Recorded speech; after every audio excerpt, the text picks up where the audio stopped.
let's discuss It's Happening Out Hot Topic this week. It's sponsored by the American retail chain Hot Topic. They have nearly 700 locations specializing in counterculture-related clothing and accessories, representing many varied interests of the LGBTQ plus community, including music, movies, graphic artists, gaming, and more. Hot Topic features one of the largest collections of Pride merchandise that celebrates all aspects of the LGBTQ plus community. Hot Topic is a major supporter of the diversity of our community and supports many events, festivals, and nonprofit LGBTQ plus organizations. And that is why they are the sponsor of It's Happening Out's Hot Topic. This week, according to former intelligence officers and whistleblower, specifically David Grush, who testified in a congressional hearing this week, the United States is in possession of a UFO aircraft and remains that appear to be non-human.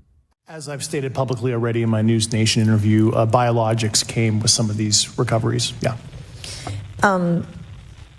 Were they, I guess, human or non-human biologics? Non-human, and that was the assessment of people with direct knowledge on the program I talked to that are currently still on the program. And was this documentary evidence, this video, photos, eyewitness? Like, how would that be determined? The specific documentation I would have to talk to you in a skiff about. Gotcha. Yeah. Okay. So, and you may or may not be able to answer my last question, and maybe we get into a skiff at the next hearing that we have, but who in the government, either what agency, sub-agency, what contractors, who should be called into the next hearing about UAPs, either in a public setting or even in a private setting? And you probably can't name names, but what agencies or organizations, contractors, et cetera, do we need to call in to get these questions answered, whether it's about funding, what programs are happening, and what's out there? I can give you a specific cooperative and hostile witness list of specific individuals that were in those. And how soon can we get that list? I'm happy to provide that to you after this. Well, for some, the news came as no surprise, but for other Twitter users, the seeming confirmation of extraterrestrial life forms prompted other questions. Are we okay? Are they hot? There was lots of conversation about that. Are they gay?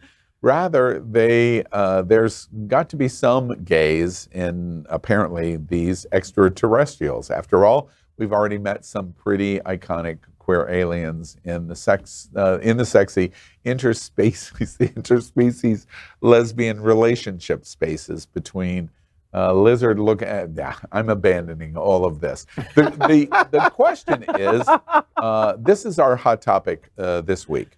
A whistleblower testified in front of Congress last week about the existence of ETs.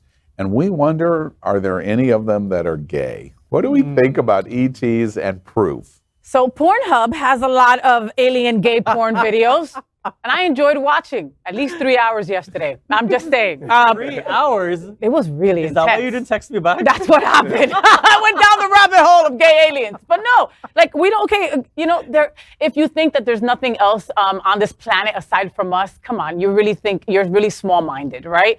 So now they're telling us that they have this aircraft and all of that. But I want to know, do they want to have sex with us? Do they have a penis? Do they have a vagina? Do they even have sex? Are they gay? Like, I have so many questions. Are they hot looking? Like, I want to know. Let's ask one of them. Oh, you stole my joke, but it's okay. You got me before I got you. So I've always known that aliens existed. Right. How do you know? I won't steal that one. But people who put mayonnaise on French fries, or people who don't understand that sugar does go on grits. So those are the folks that I know are not from this planet. Sugar. Yes, it does. I love sugar. That part. And so therefore, the aliens have shown themselves. And so I have the same questions. I want them to be hot. I want them to be sexy. And hopefully I had sex with one or two in all these years. And so that way I maybe have procreated. Yeah. And we've seen this story. If you've watched any of the Men in Black movies, that's exactly the theme of those movies. First off, do we think that there's extraterrestrials? Yes. Yes. Yeah. We just We can't be the only ones. Yeah, in I this- think it's in this naive to book. think that Yes. we're the Again, only ones. Whatever yes. you believe in, I just think it's just naive to think that we're the only ones that exist in this entire the galaxy. planets exist, right? So if we exist on this one, there have to be. We just haven't found them yet. Yeah, and I think that they keep on coming back and looking at this place and going, "Oh, you guys are fucked up. We'll turn around. be back, Return. and then we'll Right, leave." You absolutely. know, Like they and lock their doors. And they're gone. So the joke in Men in Black is that Al Roker is one of them, Yeah. and multiples live among us.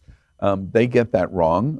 The guy with the orange hair up at Mar-a-Lago is here. Probably one. Yeah, probably one. So guess can see what? that. Think about Wonder Woman. Wonder Woman did episodes where during the 40s, when the alien came, and they were going to destroy Earth because they thought that Earthlings were not able to maintain life form, because that was when Nazi and we were fighting the Nazis and World War, that war. They then left. Then during the 70s, the same alien system came back to see how Earth was doing. So if Wonder Woman has already shown us the aliens exist and are monitoring us, it does not exist. Linda Therefore, Carter don't lie. Linda does never lie. And one of the interesting things on this subject, this testimony in front of Congress, he is saying we have the proof, and there's the spaceship or whatever they have, the craft. and remains, And remains. and we have the proof of it.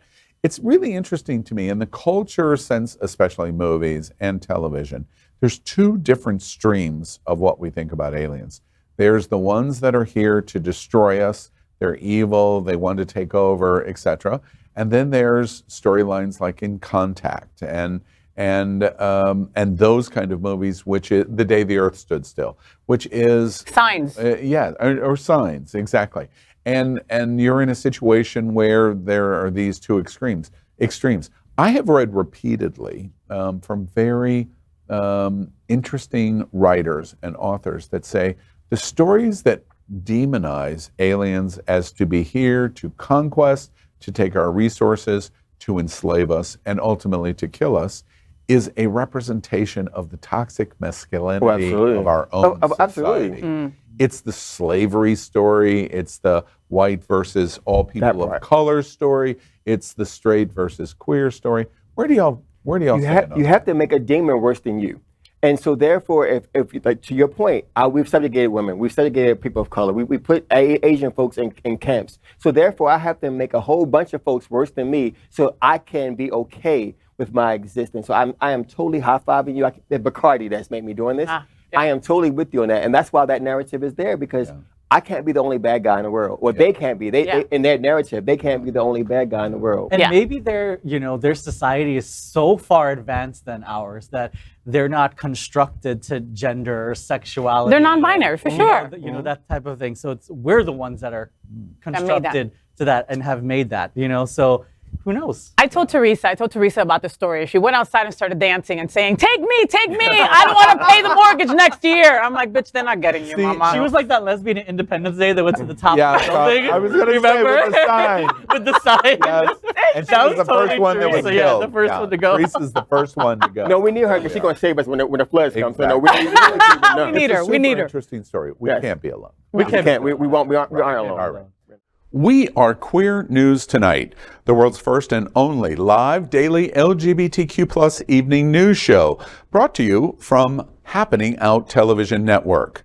We operate in the same model of PBS and NPR, but for the LGBTQ plus community. We educate, inform, and entertain by supporting the 10 pillars of our LGBTQ plus community, with more than 100,000 a week watching us on Roku, Apple Television, and other channels. To keep the story going, we accept donations with 100% transparency. Stay updated and live authentically with Queer News Tonight.